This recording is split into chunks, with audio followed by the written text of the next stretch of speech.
We always get the sense of immersion with two ears. All those things are just normal for us. We never have to think about it, but that's how it is that we are able to hear the sense of space. I want to be able to hear a sound coming from there, even though there's not a speaker right there. I want sounds coming from everywhere, but I have speakers only in a few samples of spaces. We want the perception of sound, the experience of sound, to fill in the blanks. It's a whole different experience. My guest today is Lon Neumann, the president of Neumann Technologies, a company that's focused on designing and commissioning production facilities for immersive audio. Lon has a long history with Sony and is especially keen on their 360 VME virtual mix environment system, which he discussed at length during the podcast. He started in the business as a live sound engineer at the famous Whisky, A Go-Go and Roxy Theater in Hollywood. Later went on to mix Earth, Wind & Fire before becoming chief engineer for Stevie Wonder's personal studio. Since then, he's worked primarily in audio technology, where he trained PBS engineers in surround sound production and loudness management, and helped develop immersive and loudness standards for SMPTE, AES, and the Consumer Technology Association. During the interview, we spoke about how Sony's 360 VME can help music and post-mixers alike, the importance of phase coherence in immersive sound systems, his days mixing concerts for many legendary artists, and much more. I spoke with Lon via Zoom from his home in Los Angeles. Tell me exactly what Sony 360 VMI is. It's VME. That's the virtual mixing environment. In a nutshell, it's a virtualized mix space. So I'll tell you how you get there, but in the end, with headphones, you are able to have the experience as if you were sitting at the dub stage in the mix seat with full immersive audio all around you, behind you, over you, out in front of you. Normally with headphones, it's in your head. It's a category of spatial audio known as binaural. And binaural, when it's done well, it's also done elsewhere. When it's done well, center, for example, is out in front of you. It's not in your head like it always has been with headphones. And likewise, left and right are out in front at 60 degrees, plus and minus 30, rather than 90 degrees this way, and like normally happens with phones. It's a whole different experience. So it's a virtualization of sitting at the mix space, at a control room or dub stage. It enables people to have that experience working remotely. So it was especially useful during the lockdown of the pandemic because it enabled Sony Pictures to continue production on feature films, even though the studio was locked down. They were able to continue working. So people would be working. I mean, they have teams of people, but everybody would have a setup, and they work in Pro Tools, so they were able to pan with the renderer, the Atmos renderer. When they would set the renderer to be panning to a sound over here, which would be over here on the dub stage, it would be over here on the phone. It's a virtualization of a mix environment. And I should add, it relies on personalization. Every person has to get measured, analyzed, personal profile created for that specific space. So, and the way they do that is they sit you down in that space, your workspace, and they put super tiny little, but very precision measurement microphones inside the ear canals of the users. And they have a special apparatus that makes sure that the measurement microphone is centered in the ear canal and up as very close to the eardrum. You don't actually want to touch the eardrum, but you want to get right next to it so that you're measuring the sound that's coming into the user's ears, just the way they hear it. And so this involves what they call HRTF, which is the head-related transfer function. If you think about it, we always get the sense of immersion with two ears, usually not headphones. When there's a sound in space over here, it'll go directly to this ear, but it'll also go to this ear after it's wrapped around the head to get there. So that wrapping around the head has an effect. I mean, the shape of the head, the shape of the nose, the width of the ears, and also the ears themselves, the angles of the ears and the biology, the physiology of the pinny in the ears. All those things are things that are just normal for us. We never have to think about it, but that's how it is that we are able to hear the sense of space. It's these clues. So this system captures it with measurement microphones right at the eardrum. Oh, and by the way, when they're doing that process, they ping each one of the speakers of the setup in that space. So a typical situation, that would be like, if it's 7.1.4, that would be 11 speakers. So each one of them gets pinged with a test signal. It's actually a quick sweep. So you get it from that speaker, you get it from that speaker, you get it from each one of them individually. And that's recorded, it's captured, and then it's analyzed, and then it's, with clever software, it creates a profile that is your personal profile for that specific space. So does that mean then, if you're using separate listening environments, playback environments, stages, you need a separate profile for each one then, right? Yes. And for each person too, because each person is different. Their heads are different, their ears are.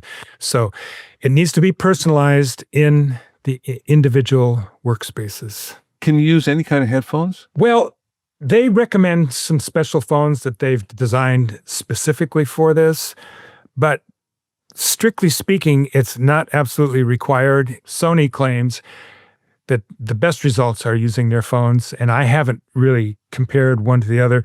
But I think, if I'm not mistaken, there is a trend, a push to that it should not have to be so. They actually want to get it down to the point where users can use earbuds or something even, to get the effect. But at the moment, there's these special phones that Sony has developed that is specifically for this. They're open back phones, and the drivers are specially selected and angled just so. They still claim that the best results are using their phones. I mean, it's a small price to pay if it works, and I've heard tips about this, so, it obviously does. So this was made specifically for mixing feature films in, right? That's not strictly speaking true. And frankly, I think they have more of an interest in music, but it turns out that there's a real sort of synergism that exists between Sony Pictures and Sony Electronics. Having Sony Electronics right on the lot at Sony Pictures allowed them immediate feedback from the users when they were in the development phase. They're also in the same building with Sony Music, and so they're really enthusiastic about the future for immersive audio in general in music. And by the way, wouldn't it be nice if the kids could have that experience just bopping down the street with earbuds, Yeah. I mean, the way it is now, the immersive experience can go from mediocre to good, but it's not great. And it can be bad. Yeah, right. Right, it can. Well, okay. How does this then relate to Sony Reality 360? I know that that's a different format, immersive format than everything else. They're related, but they're different. 360 RA, for reality audio, is as a consumer format, and it's intended for distribution to consumers. But 360 VME is specific for professional users. So one is consumer, the other is professional. Okay, so a dubbing stage is somewhat different than a recording studio. And if we're talking about a recording studio that's set up for 7.1.4, for instance, so then what would happen is then the engineer would sit in the sweet spot, I guess, and then all the speakers are pinged? Individually, one at a time. Okay, that makes sense. Yeah. And then for 360 RA, which has, I can't understand the floor speakers that are there. I haven't heard it, so I don't know. They do have the lower level speakers, but they're not the first to do that. Tomlinson Holman was doing that back in the day with his, what did we call it at the time? 10.2 or something. Yeah. But also NHK in their immersive audio, they also have lower speakers too. I don't know. I don't have an opinion about that. I don't feel like I need that, because it seems to me that the virtual model that we're striving to achieve with this is a hemisphere. It's one of my pet peeves, because a lot of people don't understand that. They think of it as slices, where we got the horizontal slice and we got the upper slice. But what they're missing is that we're trying to virtualize a hemisphere with that. For me, the hemisphere sits down on the ground, basically. And I don't know, maybe I'll change my opinion on that. Maybe I'll come to appreciate the lower speakers. But you're right. It's one of the things that they are intending to include in RA. But we don't have that in cinema, and we don't have it in most of the immersive music that we're aware of. Gaming is another big market for immersive audio, and just been involved with a gaming company down in Playa Vista that's doing some ambitious. They haven't released their first title yet, but meanwhile, the important rooms are all immersive, fully immersive, and their intention is to be releasing an immersive audio, and it makes perfect sense. I mean, you know how it is in games. There's all this action going on from different places and around you. Yeah. And these are people who will benefit from head tracking when we're able to give them that. And that's under development now. And there are people doing head tracking with other systems now for that reason. And you can see how with a game, there's a lot of combat that goes on in games. So if somebody was shooting at you over here, you would want to be able to look over here, look that way, and have the sound go with you. So if you turned your head this way, then it would be right in front. So they'll benefit from head tracking when that's part of it. Yeah, I have a couple of head trackers here actually, and I didn't see how it benefited me in the studio as a mixer. For music, you mean? For music, yeah. Yeah, I don't get that either. I don't think to me, it has no, I'm not drawn to that for music. I mean, but it's a different kind of experience.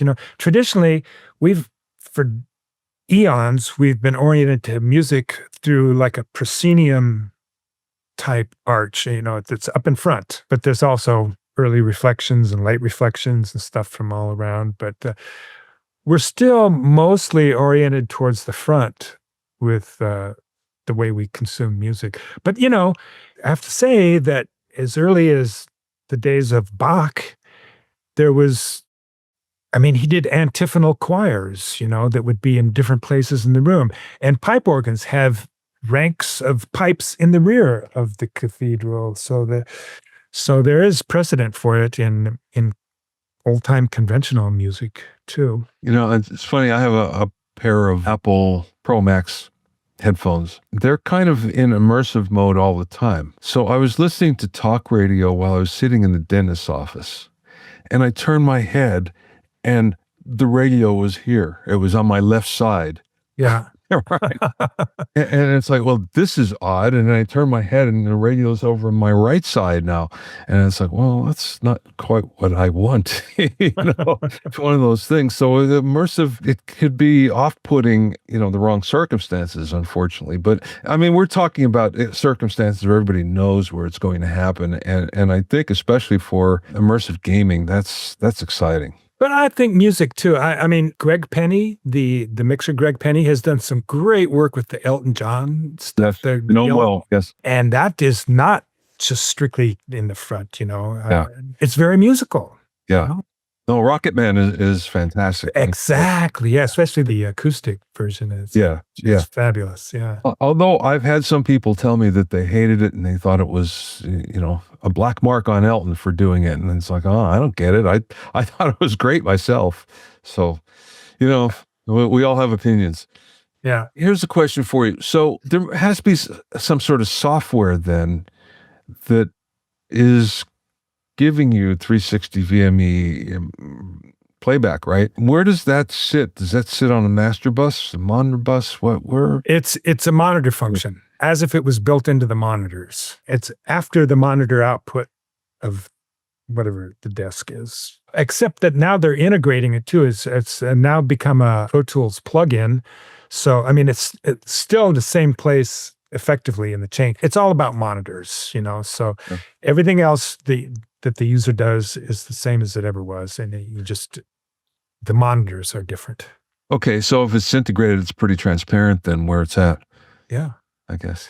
Yeah. And is there latency involved? Well, technically, I imagine there would be. I've never heard that it's been an issue. I haven't heard anybody complaining about it. If you pinged it with something, you could probably measure it, but I hesitate to throw a number out because I don't really know but it's disappearingly small, whatever it is. I guess it really wouldn't matter unless in a live situation. A live situation, it would be. Well, then it would. But even then, live could be slightly different. Let's talk about your background for a second. I've known you from your tech jobs, from your audio tech jobs. But before that, I know that you worked with Stevie Wonder and Earth, Wind and Fire and probably some things I don't know about. So before that, there was a whole period prior to that, that was my youth, back in the day. Back in the day, I hesitate to put a number on it, but I was the mixer, the house sound man at the Whisky A Go-Go on the Sunset Strip, Oh, yeah. right during the peak of it, the heyday. I did miss Jim Morrison and the Doors, but there was years of that there. And then I went on and it was fabulous. I mean, oh my goodness, the names I could just drop, Weather Report and all the blues guys, B.B. King and Buddy King and Albert King and Genesis, when it included Phil Collins as well, back in the day, and Peter Gabriel and on. Roxy Music with Brian Ferry, when Brian Eno was still in the band. That's where I cut my teeth. And then I went on the road with War back in the day. I don't know if you remember War. Oh, yeah, absolutely. Yeah. Spill the Wine and all that good stuff. And I was touring around. I was in the Southwest somewhere, and I got a call from Lou Adler's office. He says, "Hey, we're opening this new club, and we like what you've always done at the Whisky A Go-Go. So come on back. We'd like you to be the sound man at our new club." I said, "Okay, well, this tour is finishing up anyway." So, well, it turned out to be the Roxy. So I opened the Roxy, and I was there during. God, I mean, it was just so fab because it was so new and fresh. I mean, and Peter Asher was one of the partners, and oh man, on and on. David Geffen and Lou Adler and all these heavy dudes in history, and the music. I mean, Neil Young. I mean, actually, Elton John was the first act. It was just a one-nighter preview, and then Neil Young, and oh my God, it went on and it was just amazing. So I was there from the beginning through the Rocky Horror Show when it was a cabaret show before it was a movie. I did like 150 Rocky Horror shows. I was kind of a little bit burned out on that at that point. I'm not surprised. That's when Earth, Wind, and Fire happened. With George Massenberg, as my pal George Massenberg, who is the genius of the group. But man, that was just fabulous. That was Earth, Wind, and Fire at the peak of their career, man. And it was just fabulous. All over the country, the sold out venues, really, big arenas. It sold out, and I ended up getting an award for that tour, actually, for that sound. But frankly, as far as I'm concerned, it was the band. I was just trying to stay out of the way and let the band come through, because it was just fabulous. In many ways, the sound of concerts back then doesn't compare to what's possible today. But that being said, I look back on, or I think back on that, and I think how the mixes were so much better, and how now the concentration on the kick drum and, the subwoofers really take a lot of the enjoyment out of many concerts. Do you feel that way? I do. I really do. Yeah. But we had a really brilliant team with George Massenberg and others, and it was a custom designed console and a custom designed sound system. And we made a point of always flying the speakers at the stage. It wasn't unheard of, but it wasn't common. We really benefited by getting the speakers up above the stage. And then, of course, we would have to have some front fill too. But do you remember Spectrasonics from back in the day? Sure. Okay, so we were using Spectrasonics power amps. It was a Spectrasonics console, essentially, too. It was a custom console. But the amps were all down on the deck and the speakers up. And today it would be probably self-powered. But we were so picky that to minimize the loss, we were using welding cable for the speaker cables. It was like that big around, and solid copper, and there were no line arrays in those days. Yeah. I don't think we suffered, and especially since the band was so good, and it was just getting out of the way and letting the music come through, and I thoroughly enjoyed that tour. But I take it that you burned out on that. I didn't burn out on it. No, I just moved on. I completed the tour and moved on in my career. Then eventually you kind of moved more to, like I say, music and audio tech and out of mixing. All the way back from the beginning when I was mixing, I was self-reliant. I had to be. I didn't have any support, so I needed to be adept at troubleshooting and signal tracing. And even when I was primarily musical, I was also technical. But there came a point when it just seemed like there was more survival value in the technical side than the musicals. I'm not sure I made the right choice there, but I can't go back now. Yeah, right. Well, what was your first job then? It might have been Emmylou Harris with the Enactron. Oh, well, let me think about this now, because Oh, you were involved with an Electron. yeah, but no, that's not quite right. Because I had been at Wally Heider Recording for a while, doing remotes on trucks. From that point, I was in the shop. I was doing. I was a technical engineer at that point and it was when this was before. Well, long before software-driven systems. There was no software at the time, frankly. But so, you had a responsibility that was sort of more comprehensive system responsibility.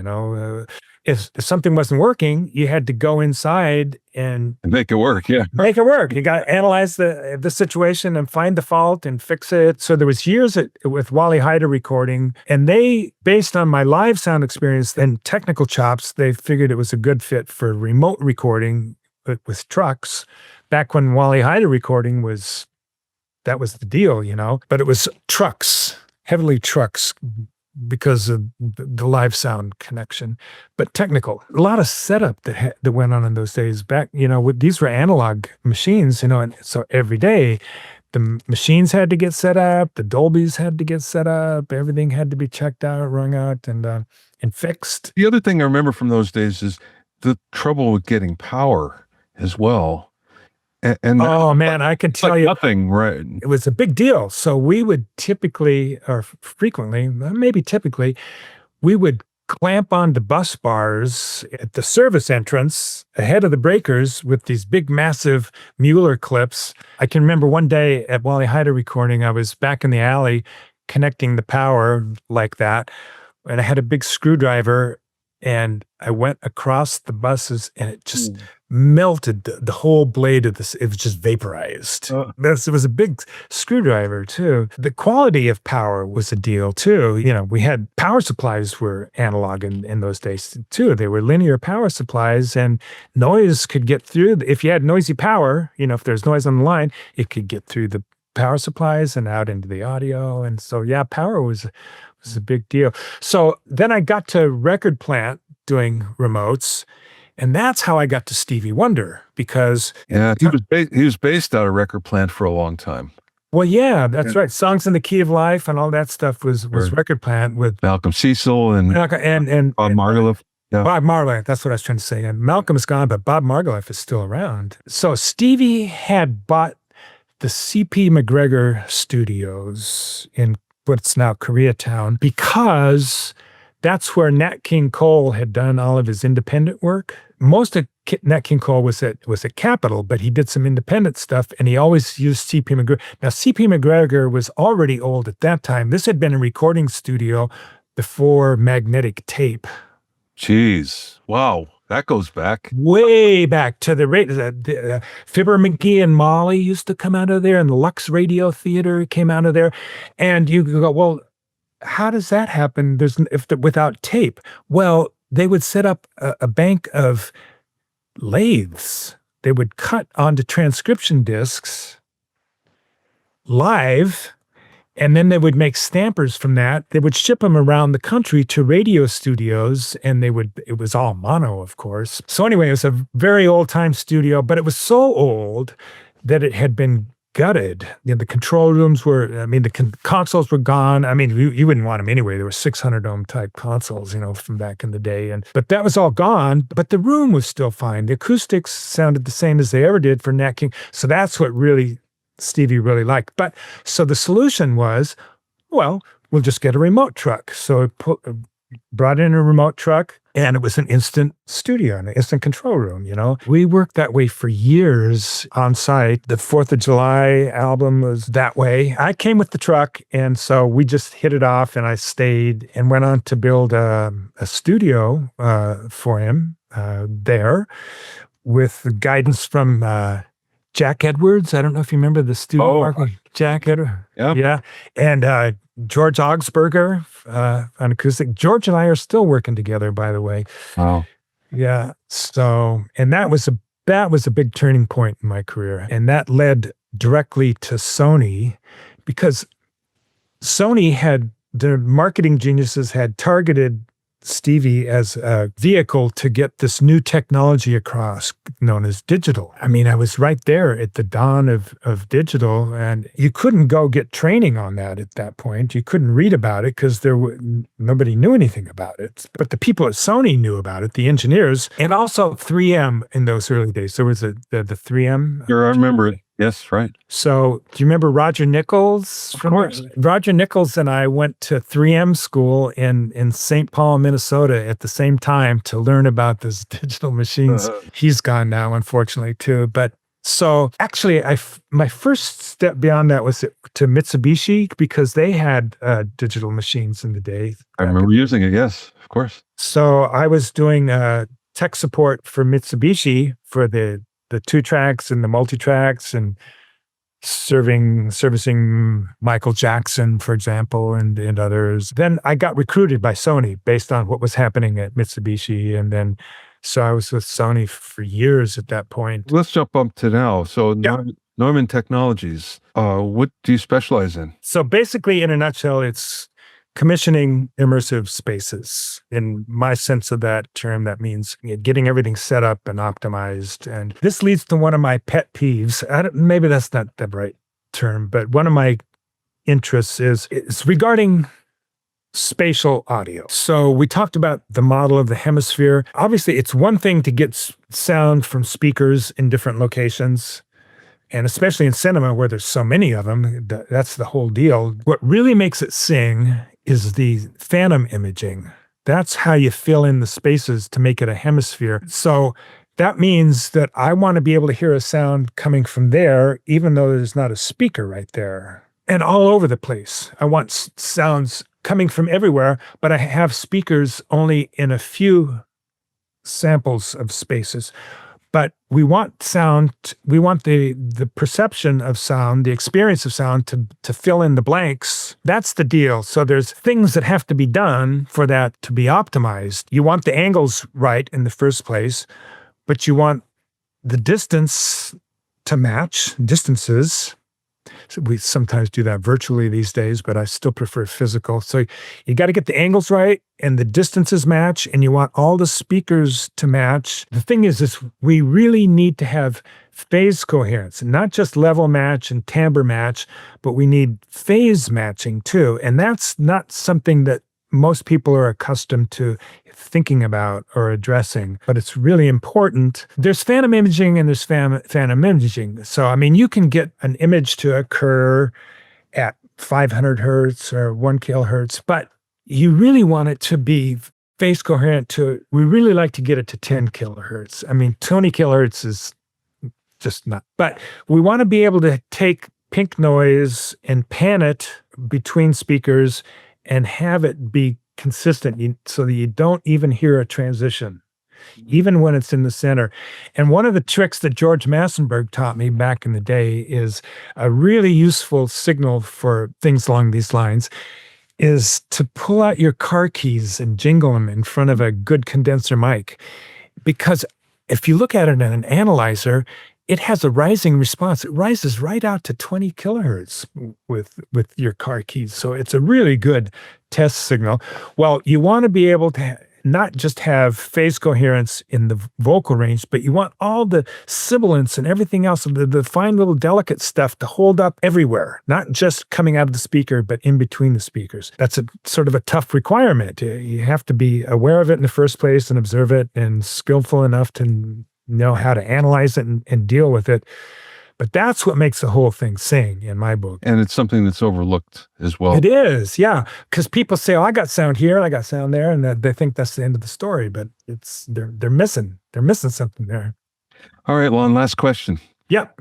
What's the best piece of advice that maybe you received from somebody or maybe you learned yourself along the way? Plant your corn early and don't stand in your canoe. Okay, that's two people, but it works. Yeah. All right. So pleased that we finally got a chance to do this. Yeah, me too. Thanks for listening and being in my inner circle. Remember, if you have any questions or comments, you can send them to questions@bobbyowsinski.com. You can also learn all about the latest in music, audio, and production news, and find out about openings for my latest online classes at bobbyowsinski.com. This is Bobby Owsinski. I will see you next time.